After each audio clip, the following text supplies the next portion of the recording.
Welcome to the Writers Weekly podcast, a forum geared toward the writing enthusiast and those who want to make money from their writing. I'm Brian Whidden, managing editor of Writers Weekly, and I'll be your host along with Angela Hoy, the creator of Writers Weekly and president and CEO of BookLocker.com, a full-service book publishing company. Whether you want to learn how to become a professional writer, how to find writing gigs, or even publish your own book, then you come to the right place. We'll be discussing all kinds of topics relating to the writing and publishing industries. Don't forget, you can also click over to WritersWeekly.com. There, you'll find not only thousands of articles about professional writing, you can also find current paying markets and job listings to help you boost your writing career and even your bottom line. But for now, let's get on to this episode of the Writers Weekly podcast.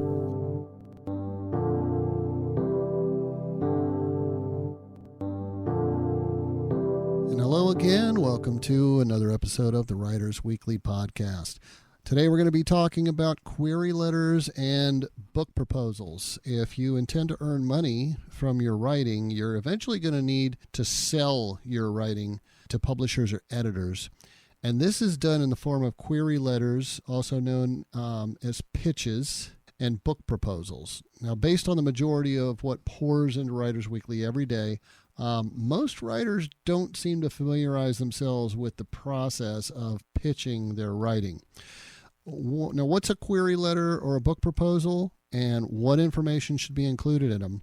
How should they be worded? How shouldn't they be worded? What do you do after you send these communications out? Well, we're going to dive into all of these questions today on the Writers Weekly podcast.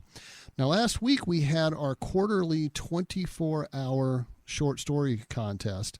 You can win $300 plus a free book publishing package from BookLocker.com. Also, the winning story is going to be read in a future episode of our podcast. Second prize is $250. Third prize is $200. There are also 100 honorable mention slots, and if you win an honorable mention, you get a free book from BookLocker.com, or you can be re-entered into the next contest for free. Just click over 24hourshortstorycontest.com and follow the link that says, I want to enter the summer 2025 contest. It's only $5 to enter, and that's less than a large lavender oat milk latte at Starbucks. And Starbucks won't even let you win that $300. So instead of getting your foo-foo drink at Starbucks next Monday, just make your own cup of coffee, and voila, you saved enough to enter that 24-hour short story contest and a chance to win $300. Go to 24hourshortstorycontest.com and sign up now. That's all one word, 24hourshortstorycontest.com. And now for the real star of the podcast, Angela Hoy. Oh, Lordy. How you doing, Angela? I'm doing good. It's a beautiful day. It's clear skies. There's a cool breeze, which is way better than the two hailstorms we had yesterday. The weather's been intense up here. Yeah, it's been really intense, and I'm glad to see just a nice sunny day.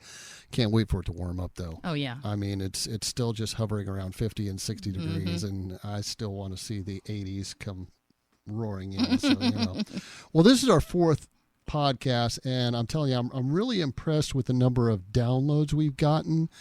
We haven't been doing this even a month yet, and we're over 200 downloads so far. We've had downloads from Canada, Sweden, Israel, and I know who that is. Hi, Yocheved. Yocheved Galani. She's one of our authors. Shout out to Yocheved. Yeah. We're praying for you, dear, and please stay safe. Love you, girl.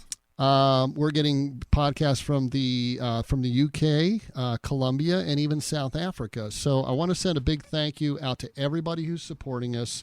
We're having a lot of fun making these podcasts, and we love seeing the response.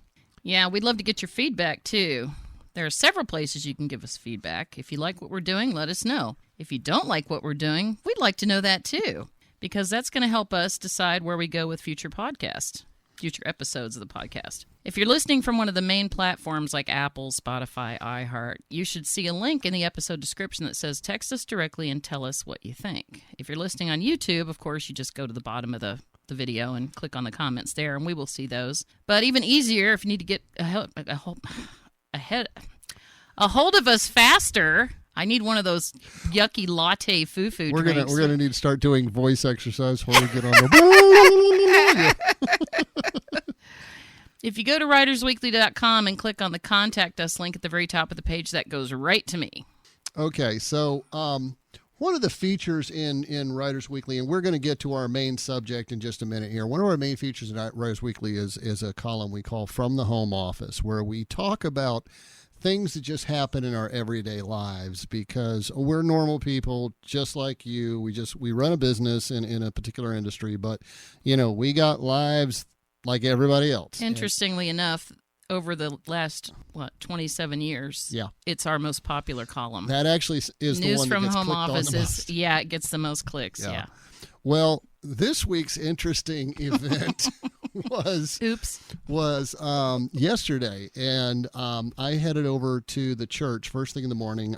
I actually lead up the security team for my church, and occasionally I'll go sit down with the pastor and just kind of talk about how things are going and what all's happening with my team. And as I'm just sitting down to get to talking to him, my phone rings, and I look at it real quick. It's Angie. She got a special ring, so I know it's her. So I'm like, well, hang on, let me get this now. Our pastor, his name's Brother Eddie. We love this guy. He's one of those Southern preachers that just lays it out as it is, and he don't sugarcoat stuff, and he doesn't act all pious like I'm special because I'm a preacher, and he's a down-to-earth guy, and he's one of the first to say, I'm just like you. I struggle with sin, and and it is what it is. He tells you what the Bible says, and he usually follows up with it, don't blame me, that's just what the Bible says. So he comes across to everybody as either a father or a grandfather, depending on your age. He's a great guy. Love him to death. And so he's like, oh yeah, go ahead, check your phone. So I answer, and hey Angie, what's up? And Angie comes across with, you won't believe this email I just got. They sent it in through the Contact book submission form. contact form. And the title is F you or something like that. And F you, Angela Hoy. F you, Angela Hoy. And the title of the book is I Want to F Angela Hoy. And there was something else. The email address was but she's not saying F. FAngelaHoy@gmail.com. She's pronouncing every last one of these things. Full-on word. And I just happened to glance over at Eddie, and he's got this wide-eyed look, and he's kind of looking around the room, kind of jerky looking, grabbing the hold of the desk. He's like, what? And the funny thing is that Eddie is not shocked by language, but the way he was behaving like he was shocked. In my defense, I thought Brian was still driving to the church. I had no idea that Brian was sitting across from Eddie's desk, face to face with Eddie, and I certainly didn't know, even if I'd known that, I would have thought Brian had the phone up to his ear, but Eddie heard every F-bomb that came out of my mouth. I did have it in it. The funny thing is I had my Bluetooth in my ear, but for some reason with my stupid iPhone, when this thing rings, you never know where the sound's going to go. I think it's going to, my Bluetooth's going to answer it, but no, it just came across. It wasn't on speaker either. It's just your voice carries that well. My voice does carry. I did text Brother Eddie last night and apologized, and he thought it was hilarious. Such a cool guy. And after she wraps it out. The reason she's calling me with this is again because of all these scam artists that we've been exposing over the last episodes 1 and 2. Podcast episodes number 1 and 2, and we've been going at it for several months. We've got well over 1,000 of these, and I'm really happy to see when we go into some of these writer groups on Facebook and just kind of observe what's going on. Every time somebody comes in and starts, hey, private message me and I'll talk to you about editing your book, or we'll talk about publishing your book. And people are coming right back with, nope, you're a scammer. And we have really spread the word. We're so glad that people are listening to what we're saying and they're catching on. Because every one of those that says, nope, you're a scammer, that's somebody that's not getting scammed. Anyway. Wait a minute. James Walsh, the attorney, he is also online every day helping get the word out of what's going on. Yeah, I mean, he's done a tremendous job. It's seriously a crusade. I mean, we've really put a lot of work into this. But anyway, so that's that's why we're getting some of this hate mail in our email boxes, which we find incredibly entertaining. Oh yeah, we're just, we're yucking it up, but we have gotten some kind of disturbing stuff. So we make sure that we're in a fairly alert posture at all times. And so after she got done throwing all the F-bombs at me and telling me for the first time, I said, okay. I said, I'm pretty sure based on some of the wording of what they said, they're probably in another country, but just to be safe, keep your gun nearby. I'll be home in about an hour or an hour and a half. And she said, well, I understand that, but holy SH, you know what? Again, I didn't know Eddie was right there. So that was the highlight of our day yesterday. My wife dropping F-bombs in front of the pastor. That was just great. Awesome. Good insight into our family. So, right. All right. So let's talk about query letters and book proposals. Now, for our listeners, Angie has a free book offer. Okay. I published 2 books. One is called Query Letters That Worked, specifically. Query Letters That Worked, real queries that landed 2,000 plus writing assignments. That means $2,000 plus writing assignments. I also published a book called Book Proposals That Worked, real book proposals that landed $10,000 to $100,000 publishing contracts. These are actual real query letters and book proposals that I obtained from writers and authors, and they let me publish them in my book. If you go to WritersWeekly.com and click on the contact button at the top, write to me, and I will be sure to include your email address. I will send you free copies of both of those ebooks on request. There you go. Just for listening to our podcast. We appreciate it. Yep, just click that contact link, mention the podcast in your message, say hi to us, and you can get a free book. Okay. Query letters and book proposals. Both of these are basically, it's a short pitch introduction, a sales pitch of what your book or your writing is going to be about. We deal with these all day long. Angie, more the book proposals. Me, usually the query letters, because I handle most of the articles that come into Writers Weekly from outside writers. And we don't want to be spending all day long reading entire books and articles trying to figure out which one we want to use. So instead, we have people send us their pitch, and basically it's telling us what they're going to write about, and from that we judge on whether or not we want to use that person's article or publish their book. So let's start with query letters. Angie, you and I have both seen thousands of these since we're the gatekeepers and decide where the articles go. What points of advice would you give writers who are trying to get into the realm of writing? Well, unfortunately, in school, they no longer teach kids how to write business letters. True. And I can definitely tell if somebody is a truly professional writer when I first open their email. If there's a date at the top, my name, or attention me, the name of my publication, and then they go right into pitching their article idea to us, and then, sign their name and give me their contact information. It really looks professional. However, then we get the emails that are like written in texting shorthand. Yeah. The letter U instead of the word YOU, the number 4 instead of FOR.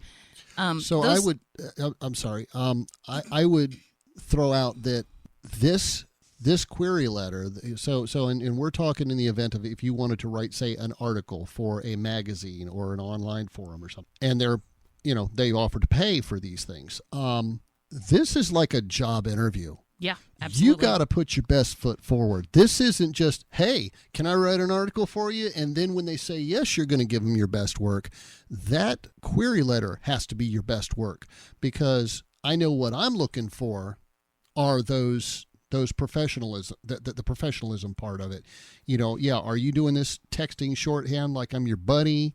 How's your spelling? How's your grammar? Your punctuation? Stuff like that. It really needs to be perfect, because your query letter puts forth an idea of how your article is going to end up. Exactly. And if you don't know correct spelling, punctuation, capitalization, if you use texting shorthand, there's many other unprofessional things that we've seen. You're not going to get the pitch. And you just said, hey, can I write for you? And then you present yourself better later.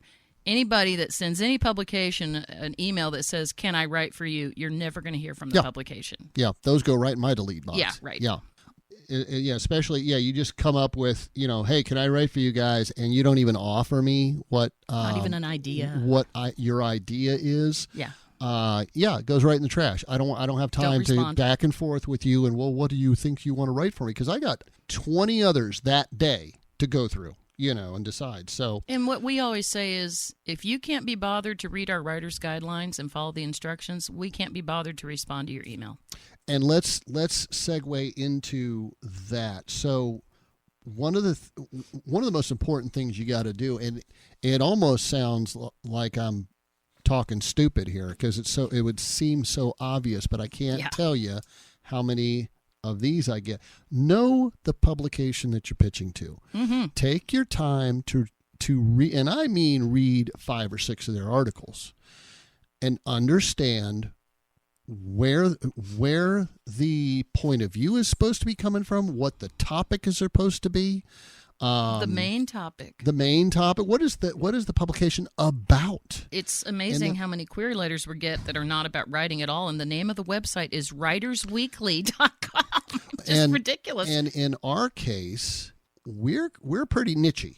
We're not just about writing. In fact, if you send me a pitch saying you want to write about how to write a better romance novel, nope, because that's not what we're about. We're about making money with your writing. Right. How to take whatever you've written and get paid for it. There are thousands and thousands of websites that teach writers how to write. Yeah. So we decided to do something different.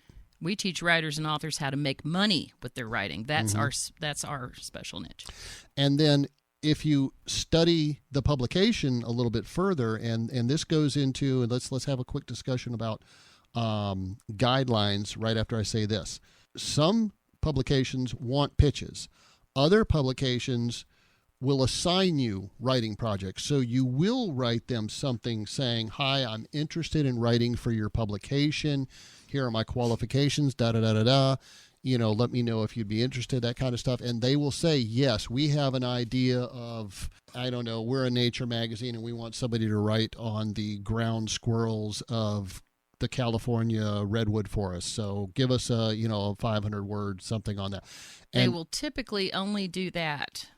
And it's assigning a specific article to a writer that they've already worked with previously. Mm-hmm. Yeah. Or a writer who has demonstrated in their query letter or their pitch that they are knowledgeable about a specific topic. Mm-hmm. And then the editor might go, "Hey, we've been wanting to hire somebody to do this article. We got this great idea. Can you do it?" Yeah.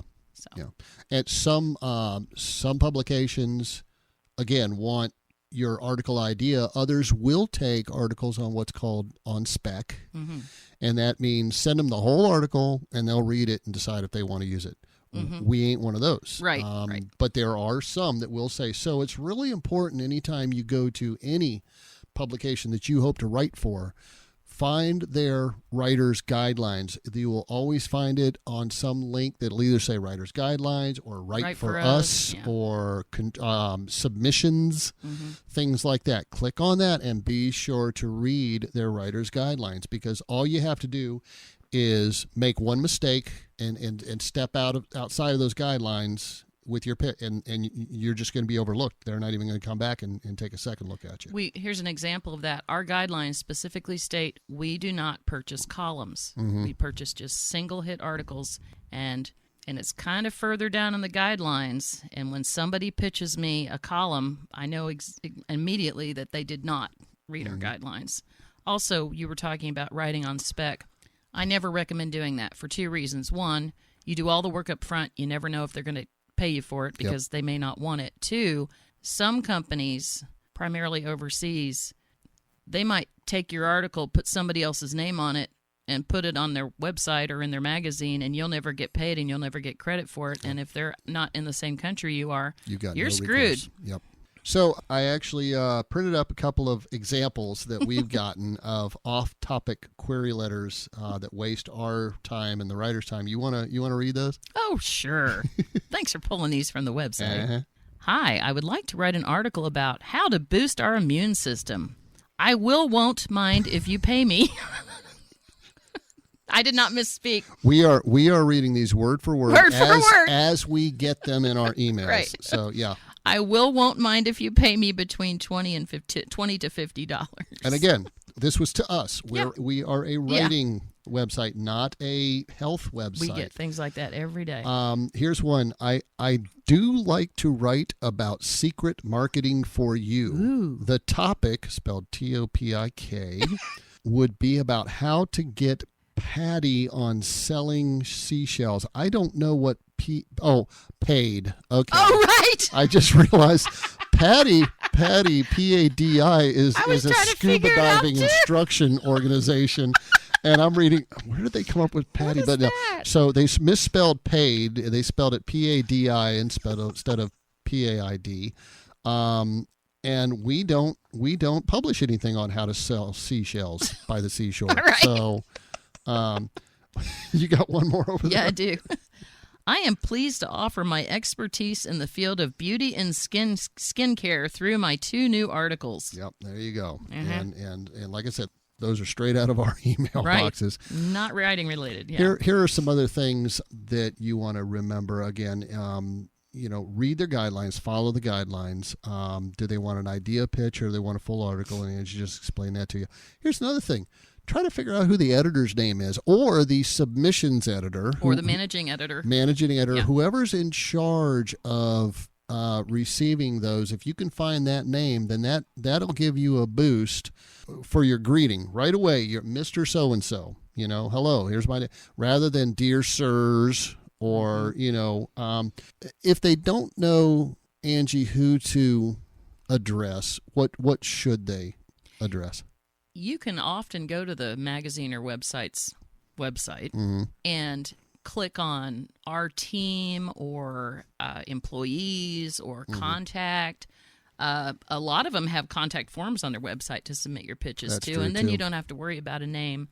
You can often find, I would first go with the managing editor, the managing editor's name. If not, don't say dear sirs.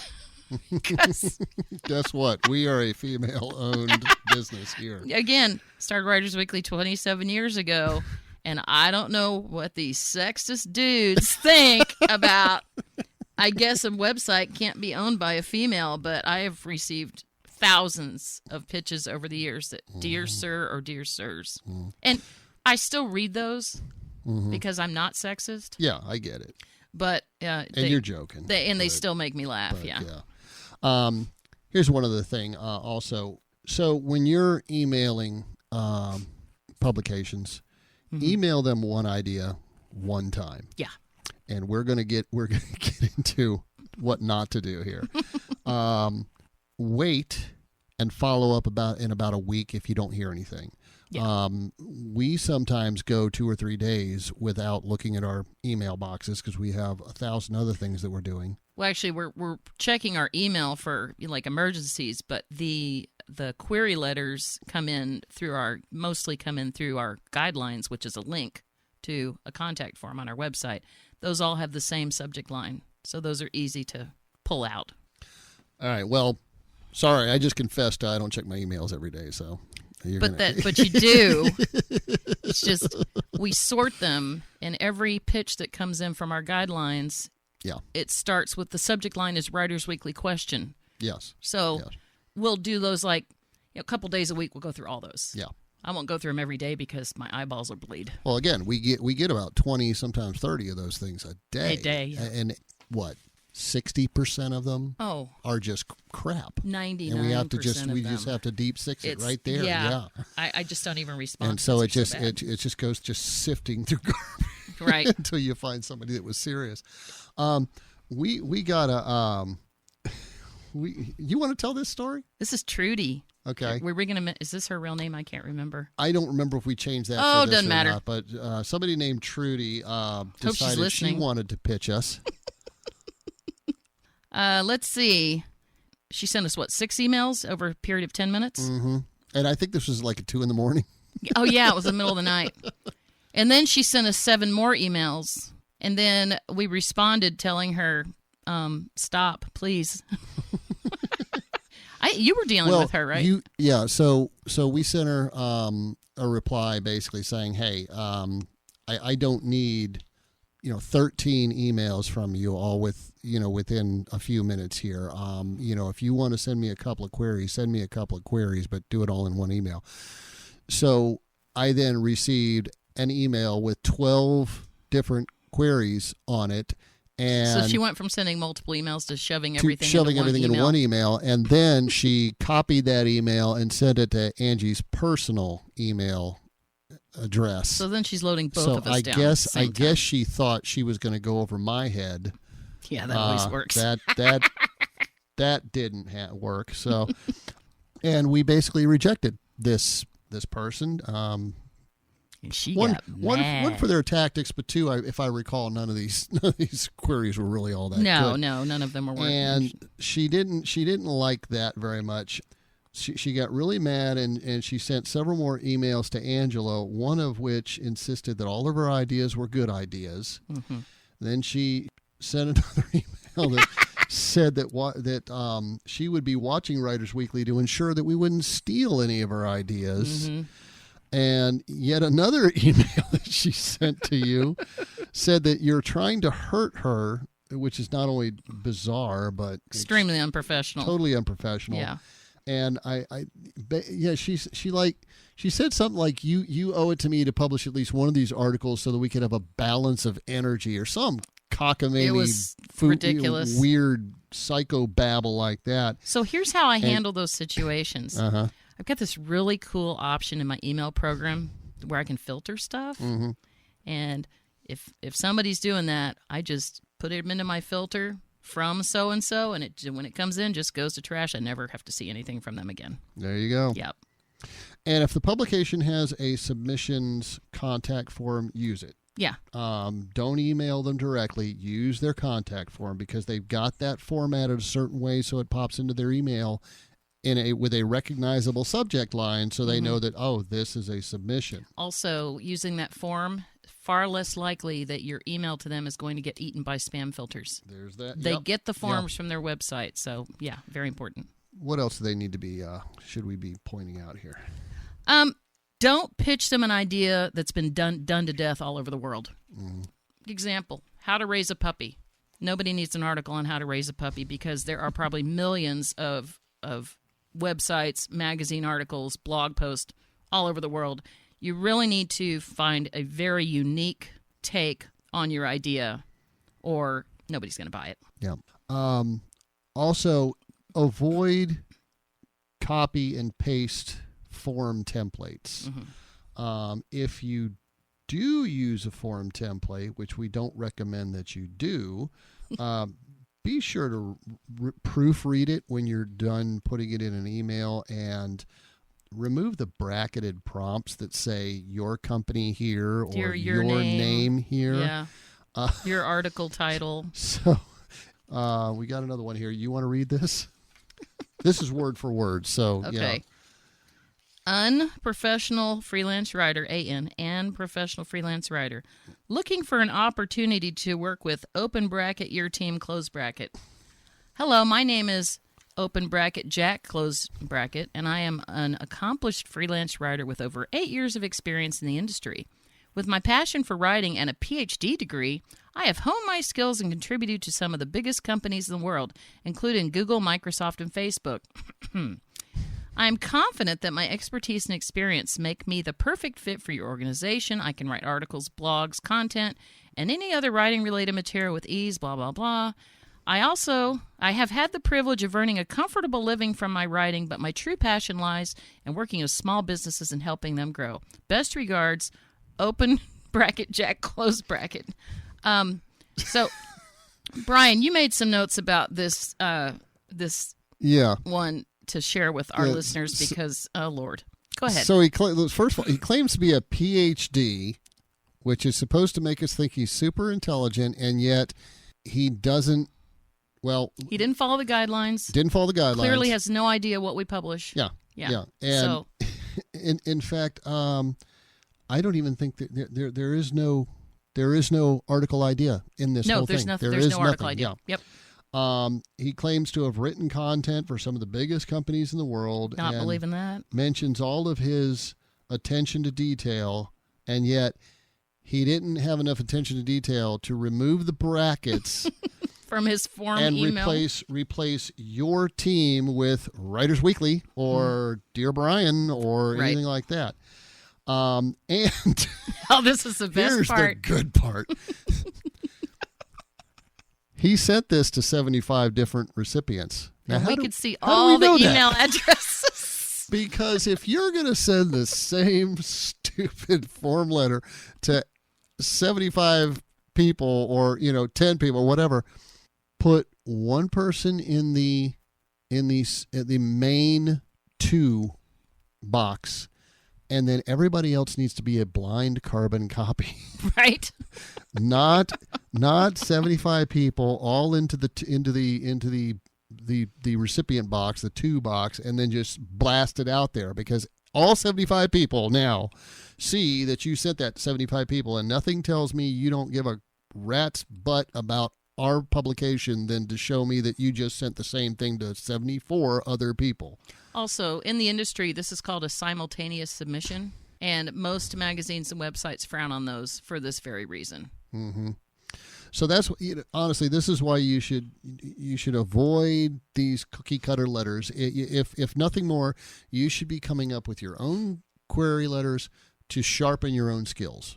Honestly, this is just one more. It's like a practice exercise. There are also websites that you can pay them to send your query letter here, there, and everywhere, and they all come formatted exactly the same. And of course, when we're on some of those lists, and we get query letters, and I can tell they came from these query letter farms, and because the way they're formatted, and because none of them have anything to do with writing or publishing. Exactly. So delete. Sympathy pitches. I don't want to do all the talking here. You want to? I don't want to sound like I don't have a heart or anything. But again, No, we do. We've been doing this for so many years, and I can tell when somebody is trying to play a violin in my ear to get me to send them money, even though I don't want to publish their article. So this is one we recently received. I am a single mother of 5 children, and I struggle with depression, anxiety, bipolar, and PTSD, so it makes it difficult to get a job in person, the letter N. She didn't spell in as in I-N. She just put the letter N down there. And she didn't have any no punctuation. And I feel bad for her, but she didn't pitch me an article idea. She didn't read our guidelines, so I didn't even respond. Yeah, I'm running a business here. We're not hard-hearted. We understand it. There's lots of folks out there, having all kinds of troubles, and we sympathize with every one of them. But again, this is a business, not a charity, Right? and we'd be absolutely happy to publish an article written by a depressed, anxiety-ridden, bipolar, PTSD mother of 5. Just write us a good article. Or send us a good query letter. Let us Send know us a what good you want to query write letter, about. and then write us a And write I've us a quality received article. so many emails like this over the years that I honestly think that some people are making up lies to try to get editors and publishers to sympathize with them, feel sorry for them, and say, oh yeah, I'll buy an article from you. And it's just, after seeing it so many times, it just doesn't work anymore. If you picture yourself trying to go into the office of a job interviewer, and instead of telling them all your qualifications and why you should be able to do that job and why they should hire you, you just start going into this story about how horrible your life is. I hate to tell you, you ain't getting that job. That's an excellent analogy. Yep. And we do have a full article on sympathy pitching. I wrote that on Writers Weekly, and if you were to go to Writers Weekly and search for that, you should be able to pull that up. If you are sympathy pitching editors and publishers, please stop. We will put a link to that article under this podcast on our website. Another thing we get a lot, kind of in the same vein, we get a lot of these query letters that obviously come from out of the country. because the English is so horrible. The syntax is It's awful. clear that this person does not speak English as a first language or even as a second language. And we talk about this. In fact, we have a humorous column every couple of months that we call the worst query letters, and World's worst query letters and book proposals. And then very popular. We list those query letters word for word as they come in. We don't say who sent them or name anybody, and then we actually kind of give humorous answers to them. When Brian came on board 10 years ago, I put him in charge of that, and I can tell you guys and gals, he is way funnier than I am. Now, some of our readers, though, tend to get a little heartburn over us poking fun at these, and they come at us with, I can't believe you're picking on it. Well, first of all, we don't actually respond with humor to these people. Most of these queries just go in the delete box. And we don't put their names when we publish it, and we don't publish the entire query, just part of it. Unless it's a 5-word, I want to write for you type But thing. again, it's some folks have this mindset that, because they're a foreigner and they're just trying to make some money, you should publish them. It's like, not just a foreigner, but in somebody who just doesn't know how to spell. Just don't know how to speak the English. Well, there's another pointer for you. If you don't speak the language, don't pitch to the publication that uses that language. Yeah. I spent a year in Korea. Loved Korea. Maybe I'd like to write about Korea someday, but I'm not gonna pitch a Korean magazine in Korea because I don't speak the language. Right, and don't use Google Translate to do it either, because it's never right. And they would never let me write for them. But we actually have people that'll get on us and be like, well, you should be some of these people because they're poor. It's like, yeah, if we start publishing a bunch of gobbledygook that nobody can understand in horrible English, first of all, what's that going to say about our business? Well, and we'd be out of business by now. Yeah. Exactly. We had one person just send me this long, drawn out, shame on you. Yeah, shame on you. How can you just turn these people away? Well, you don't have to turn them away. Start your own website. Try to earn your living. People money, yeah. Yeah, just send people money for whatever they want to write. Hey, just give them 50,000 words in 1 month of anything they want. And one thing we tell the bleeding heart snowflakes, I said it, we can really learn from other people's mistakes. Yeah. And our world's worst query letters and book proposals column, you just read a few of those, and you'll learn everything you need to know about what not to do when approaching an editor or a publisher. Yeah. And we have fun with it. Sorry. We do. Yeah. Not really. Well, because it helps us get through that hour of having to go through all of these things and another one. Oh, got another one. Oh, and if you've listened to other episodes of our podcast, you've probably caught on that we like to laugh a lot. Yeah. Yeah, we don't take ourselves too seriously, or anybody else.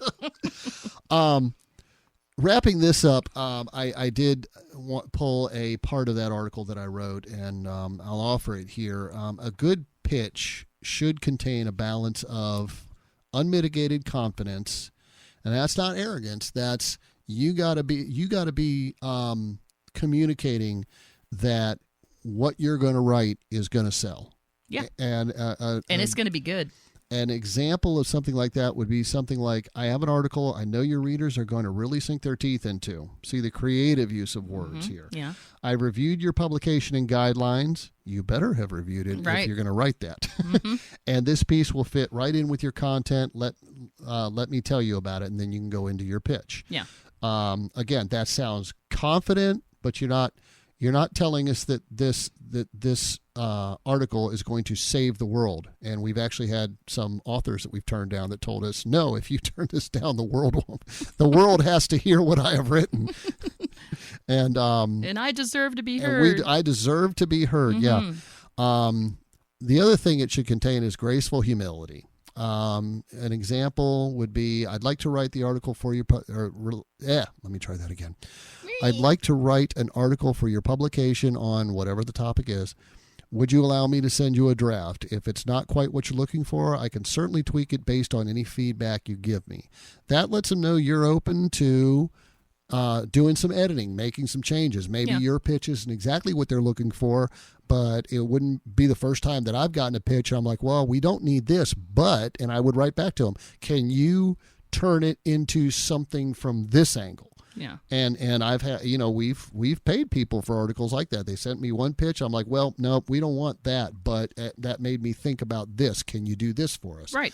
And they say, oh yeah, I can write that. And then they, Oh, and Writers Weekly, if we send you an article assignment, you're getting paid whether we publish it or not.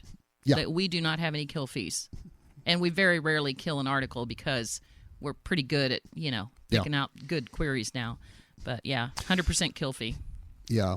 So confidence and caring are two essential things that you, the seller, and you are being a salesman. Mm-hmm. You're selling here. Yeah. You must project to the buyer, and that's me or anybody else that's reviewing your pitch there, in order to open them up to making the transaction for you.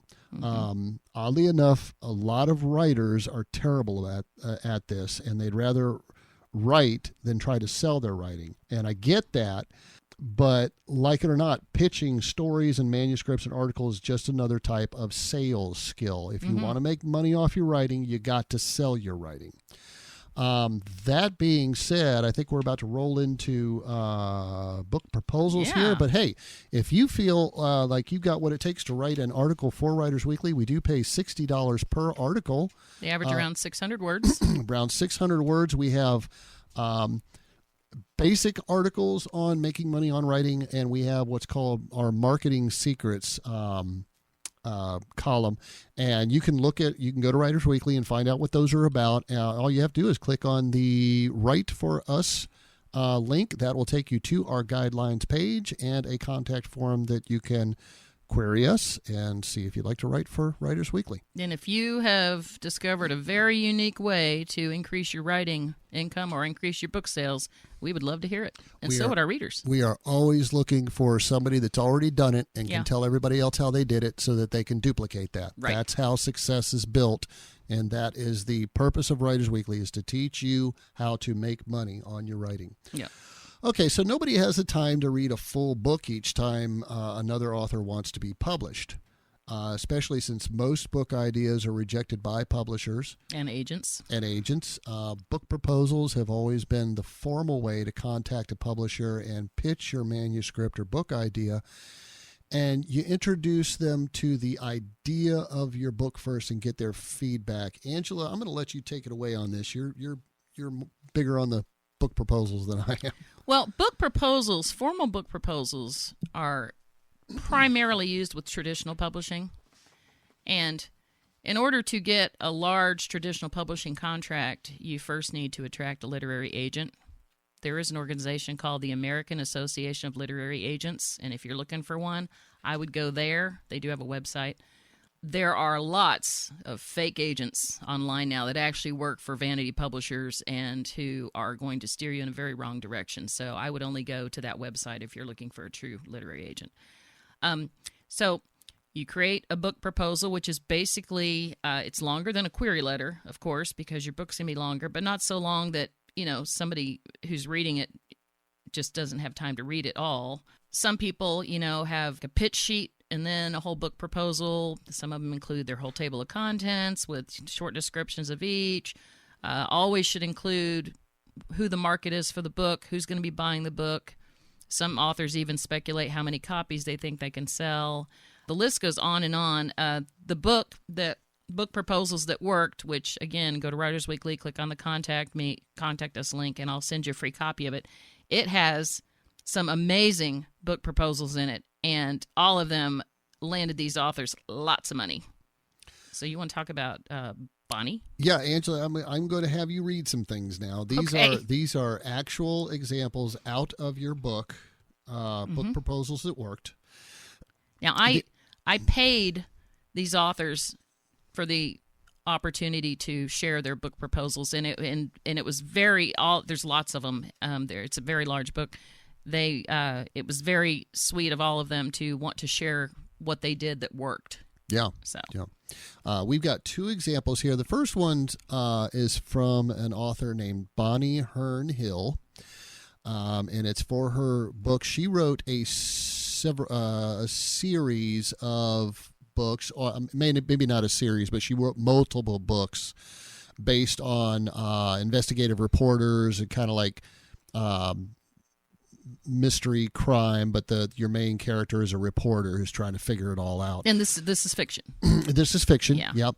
And I'm going to let Angie read this It's 3 paragraphs. book proposal and see if you can think of how much this author wound up earning on her book. Yeah, and then we'll tell you afterward. Okay. Sort of.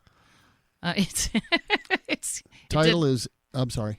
It's okay. Oh, the title is If It Bleeds. U.S. and Mexico relations are strained. Baja has nationalized its resorts and thrown out American owners. The United States has seized a major drug shipment, and now 2 DEA agents are missing. California's 2 senators and Governor Craig Menlo are pressing the president to send in forces. I'm already interested. I'm thinking movie, right? When the body of Pleasant View's former mayor, Tina Kellogg, is found, Valley Voice reporter Corina Casares Vasquez has no idea it's connected to the problem in Mexico. Still heartbroken from being deserted by her lover, Wes Shaw, the year before, Corina is at a crossroads. She has been promoted as assistant to investigative reporter Matthew Henderson, but Henderson doesn't trust her. Meanwhile, Corina's mother is trying to coax her away from journalism into something safe and respectable, like marriage. I like that part.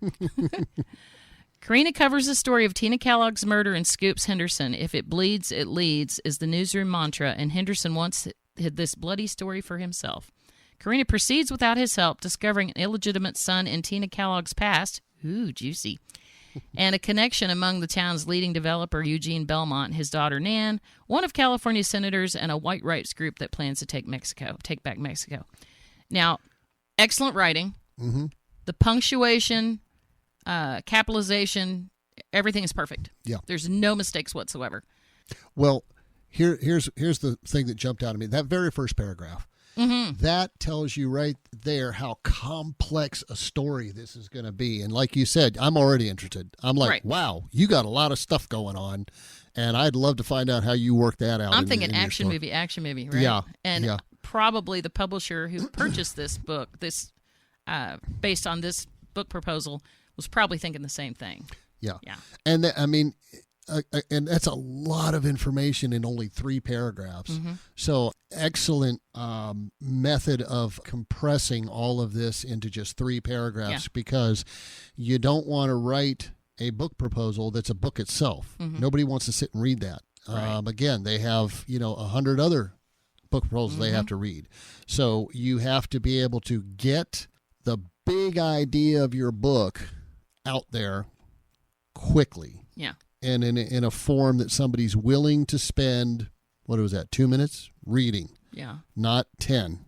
Nobody wants to read multi-page, so. Now, in the book proposals that worked, you can see how she formatted this, how she addressed it to the publisher, everything. You see the actual book proposal in there. Yeah, it's so in your book, you start out basically explaining the author's book and their history, or where they come from and all that stuff, and then who they were pitching to, I believe, and a bunch of information. Then you actually present their book proposal. Book proposal, the formatting and everything. Yeah, so exactly how they did it. It's not just a bunch of people's book proposals. You actually break it down and explain what they did to earn the advances that they got, or some of these are actually what they've earned from the book sales. Yeah. So Bonnie Hearn Hill, how much do our listeners think she got after this book proposal? What do you want me to say it, or do you want to?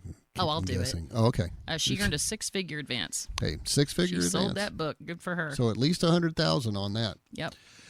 The next book book proposal we're going to talk about here is called Born on a Rotten Day by a woman named Hazel Dillon Cooper. Dixon, honey. I'm sorry, Dixon Cooper.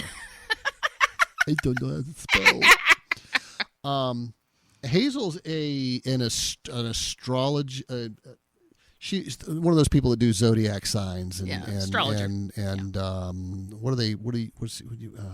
losing my mind here. You look in the paper and you look at it and it tells you what's going to happen when you were from the day about. Oh my gosh, I can't think of the word either. Oh my gosh. It's not zodiac, is it? You know, all the listeners are going horoscope. Horoscope, yeah. We heard one of you. Thanks. She did horoscopes, so she actually decided to write a humorous book about astrology and people's horoscopes. Yeah. And before she did her full book proposal, she went to a big writers convention in California where there were publishers on hand, and she first handed out what's called a pitch sheet. Mm-hmm. You want to tell us about a pitch sheet? Pitch sheet is basically an abbreviated book proposal. Mm-hmm. Now, we're not going to read her entire book proposal to you, but you can see it. Of course, when you contact me on Writers Weekly and I send you a copy, you'll be able to. It hurts. Hazel Dixon Cooper. I am going to read you the pitch sheet, though. In love with an obtuse Taurus, drunk Pisces, or hot-headed Aries? I'm already interested. Fed up with whining relatives and backstabbing coworkers, discover how to use your own inner brat to outwit bullies, outmaneuver manipulators, and win those endless games that lovers play. Forget traditional astrology and take a trip to the maladjusted side of the universe. Born on a Rotten Day debunks the myths, reveals the flaws, and examines the dubious virtues of each sign. Find out who's the compulsive cheater, the hypochondriac, emotional blackmailer. Born on a Rotten Day takes a cheerful, sounds like it, jaundiced jab at each sun sign's personality. It exaggerates the bad, exercises the good, and puts a new spin on the age-old question, what's your sign? And it also included her about the author description, which is also pretty short. Hazel Dixon Cooper is a professional astrologer and teacher of astrology. She's a member of the American Federation of Astrologers and writes a horoscope column for a weekly entertainment magazine. She's also a freelance journalist, most recently writing 3 columns for McClatchy newspapers. She's currently writing the second humorous astrology book, Love on a Rotten Day. So she's established herself as a professional in the field. Mm-hmm. Absolutely. The pitch is funny and very descriptive. She really played on her words there. So if you want to see her book proposal, which I think is only 4 or 5 paragraphs, again, contact me to get a free copy of Book Proposals That Worked. And her and lots of other ones are in there as well. So, left the part out about how much money she made. I want to read just one paragraph out of the book proposal because she's very creative with how she does this. Joan Crawford and Betty Davis are classic examples of why the Aries female is known as Queen Bitch of the universe. The Ayatollah Khomeini, Saddam Hussein, William Randolph Hearst, all the best dictators are born under the sign of Taurus. Hey, my first husband was a Taurus. Think double trouble when you're thinking about the Gemini twins. So, and it goes on and on. Yeah. So she just gives you these, hilarious examples of each of these signs and what. Yeah. What kind of personalities they would have. Yeah. So. Yeah, she did a great job. So here at booklocker.com, we do get small and large book proposals, but generally we do ask people to submit their manuscripts for us to review, and from there we decide whether the book is something we want to publish. Angela, give us a little insight on your book vetting style. You do most of these. Well, I would rather be able to look at the whole manuscript or certain parts of the manuscript myself rather than have somebody tell me what their book is about. They do send a paragraph describing what the book is about, but I really like to dive in and see, is it a book that once I start reading, do I want to keep reading? Yeah. Is it a book we think is going to sell? We're one of the very few publishing services companies that reject manuscripts because our reputation is on the line with every book we publish, and that's one of the reasons that we have such a good reputation at booklocker.com.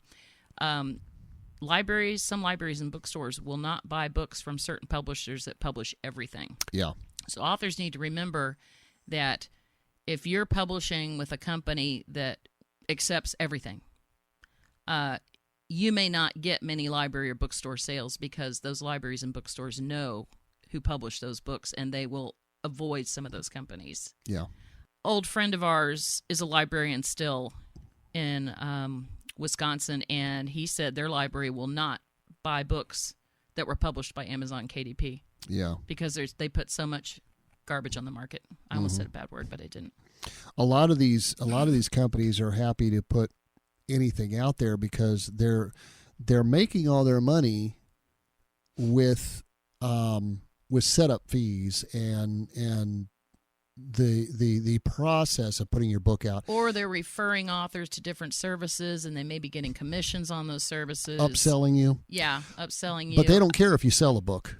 Well, when it's a completely automated process, and by the way, that's one problem with Amazon KDP is good luck getting help from them if you need it. It's not a really easy process like some people seem to think it is. It's all automated. They're not putting any labor into anything because it's all done by computers. So I'm sure they hope a book will eventually sell a copy or two.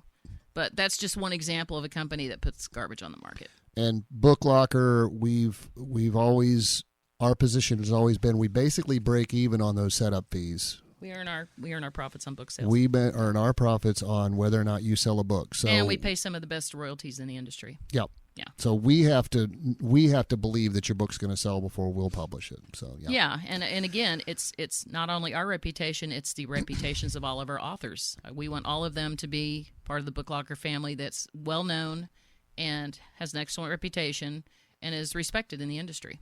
Yep. Can you bring your microphone just a little bit closer to you there? There you go. You want to do the examples of bad book proposals? I would love to. I'd love to. These are some examples that we have received of book proposals from people. Well, the first one's not even a book It's not even proposal, a book but it was proposal, her. but, It yeah. was before she even wrote the book. She contacted me through BookLocker.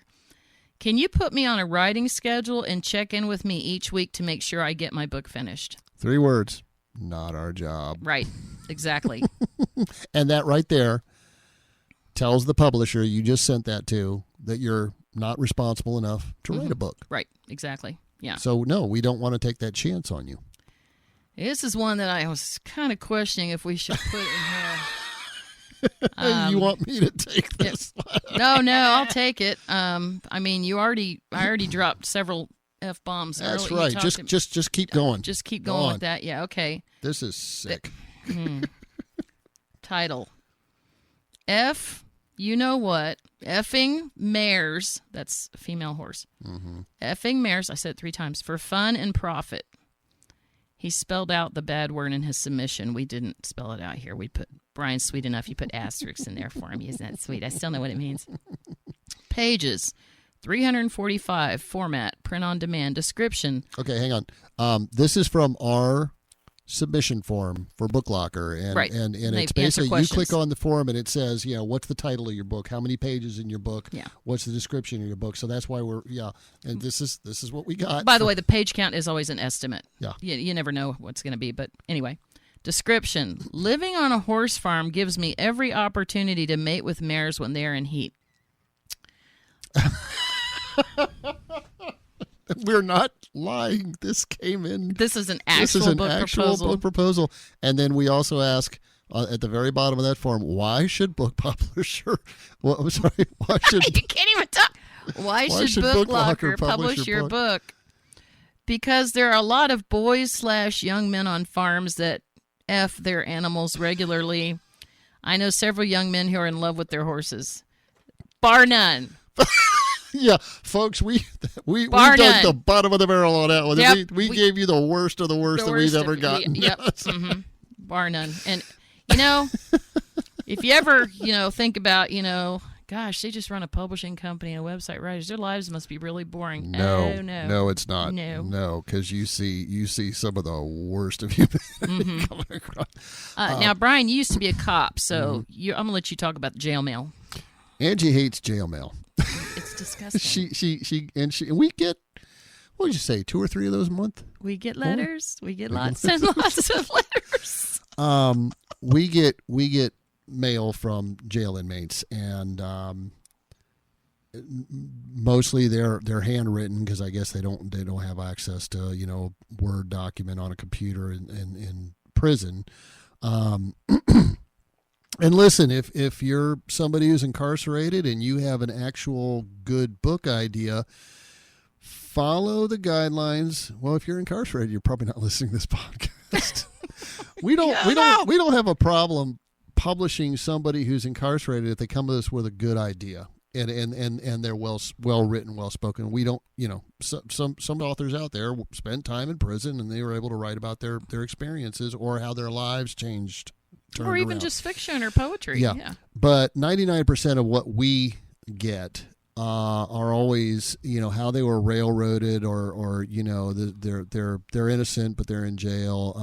How racist the criminal justice system is, or they're just downright pornographic. Yeah, the stories are just you'd awful. be amazed at how many people write us in handwritten letters. I'm in jail right now, but I have this really great erotica book that we think you should publish. Well, true story.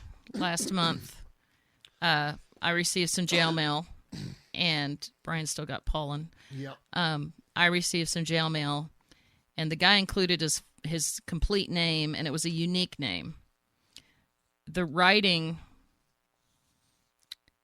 it was about him hurting children, let's just put it that way. Mm-hmm. And I went and Googled his name, and I found his conviction articles about it, and he was in jail for that. So even though he's in jail, supposedly, being rehabilitated and hopefully not get back out and hurt kids again, he's sitting there basically working out his fantasies on paper. Well, you know what I wondered? We are getting so off topic here. I'm sorry. Don't they review those guys' mail before they send them out? They're supposed to. I don't know. Yeah. Anyway. The address to the jail was on the envelope, so all I had to do was stick it in a new envelope and send it to the jail and just put warden on it. There you go. And, so many of the proposals people send us for their books, we do reject. They're not all good enough, and we decided to share some of the reactions we get from some authors who, listen, if you send a query letter or a book proposal to somebody and you get no answer, check back in a week. Yeah. Just say, hey, just checking to see if you got the book proposal or article submission that I sent you. If you don't hear anything after that, wait another month and try one more time, and then move on with your life. Yeah. Because clearly they deleted it for whatever reason. They rejected it. It doesn't mean you're a bad writer or they hate you or anything. It just means that it didn't cut the mustard with that particular editor. It could have also been spam filters, but if they keep filtering your emails, they're never going to get through. That's true. Sometimes your email just gets filtered out and it never hits their inbox. Find another publication. If you get rejected, just move on. I wouldn't even say send them a response, because that just wastes their time. And your time. And I'm saying this as an editor who goes through these. I appreciate somebody's politeness in writing back and saying, well, thank you for your time, and I appreciate it. But again, that's kind of wasting my time. I just need to get through all of those queries. Once I reject one, you're welcome to try another. Send another query. Yeah. But yeah, I don't need the okay, thank you, I understand. It's just nothing personal, nothing mean. Just I got a job to do. Our email boxes are continually flooded. We're very busy. Everybody who owns a business online that's actually succeeding is extremely busy, and we really have to pick and choose. Yeah, it's not just me. What our tasks are each day. Yeah, it's every. Yeah. I mean, I've heard from other people that do what I do, and it's the same thing. It's you'd be amazed what my inbox looks like. Yeah, me too. Right. You know. So it's everywhere you go. But if you get rejected, do not ever respond and start arguing with them. Yeah. Just move on. Remember, you're a grown-up. Somebody else might take your idea. But it doesn't do any good to go back to that editor, to that publisher, and start arguing with them about why they were wrong. Hey, that's the number one way to get rejected from then on by that publication. publication. Well, that's the thing. Once you dare I say show your butt, as far as I'm concerned, your name gets put on a list that I will not accept anything from you. Hey, I have a blacklist. Yeah. Yeah, sure do. And we've I've got one here. Do I have more than that? Hang on. Actually, okay. Angela, we've got some other some examples of these responses that some people send us. Again, an example: do not do this. Go ahead. Truly, you, the letter U, not the word. Truly, you may be reading it wrong a bit. It's, missing apostrophe, a narrative book, and my claim to fame and fortune. Help me help you. I know it has errors, but the message is sound. I want to sell the manuscript down the middle. I want rights, etc. to be split down the middle. This book is worth way more than just errors can fix. I'm trying to still figure out what that means. You had actually rejected this book because it had literally thousands of errors in the book. All kinds of grammatical spelling in it. So you would be shocked by how many people that I reject because punctuation errors, spelling errors, capitalization errors. Thousands and thousands in manuscript that say, that's my style, that's the way I write, it's going to go on the market, you're wrong, and I just won't put my company's name on people books actually like that. Asking you to put out a book. The errors would so distract the reader that your story would never get there. But that's true. So, but again, it's my company's reputation, exactly. Our company's reputation, and all of our authors' reputations on the line, because they're all proud to be part of Book Locker because we don't publish this crap. Yeah. So let me finish up here. Yep. Let's see. The book is worth way more than just errors can fix. Look at it and dictate film or legacy. So now she's thinking she's going to get a movie deal. No, she's not. I talk better in explaining this book, and I can very well talk it through to you. So she's going to explain the book to me instead of actually just fixing the manuscript. More like a giant web of understanding. Contact me, phone number removed, or just email me. But talk are better. Look it over, look beyond errors, and see the mysteries unfold. Here any day to respond. I didn't respond. That's supposed to be I'm, but I know, you didn't put the apostrophe I did in not respond. So if in case we weren't absolutely sure we didn't want to publish that book the first time, response tells us everything we needed to know. She confirmed it for us. Yep. Yes, I'm sorry, but you're just stupid. And now, going back to sympathy pitching, you rejected one author's manuscript one time, and what happened? I rejected an author's manuscript, and he wrote me back. And it said, if I can't even pay to get someone to publish my book, I'm just going to bleep myself. I'm not going to put the word online. I think all of you know what I'm talking about. I did not write back to him. As we mentioned before, sympathy pitches won't work. Even if he had the money, which apparently he did, to publish his book, the fact that he sent me that was so unprofessional. Yeah. And no, I didn't try to find out who he was or if his relatives or call the cops. I know I've received enough of these emails over the years that it's so unprofessional. If you're that bad off, you need to be going getting some help, not writing a book. Right. And not emailing me and then or trying to get other people to publish your book because right. That's just So that one I never forgot about that one. All right. Well, we definitely hope y'all learned something from this. If you did, give us a comment. Again, you can on the major platforms. You can find a link to text us directly. Also, if you go to WritersWeekly.com, there's a contact us link there. You can do it there. And don't forget to ask me for your free copies of my 2 books. Query letters and book proposals. That's right. And we've also just started putting these podcasts up on YouTube as well. So you can search for Book Locker on YouTube. And actually, we're going to have a link to our podcast playlist. I put it up today. For YouTube. Good. On WritersWeekly.com. WritersWeekly.com/podcast has links to all of our podcasts, including a description of each and links to the references we made in each podcast. There you go. Yeah.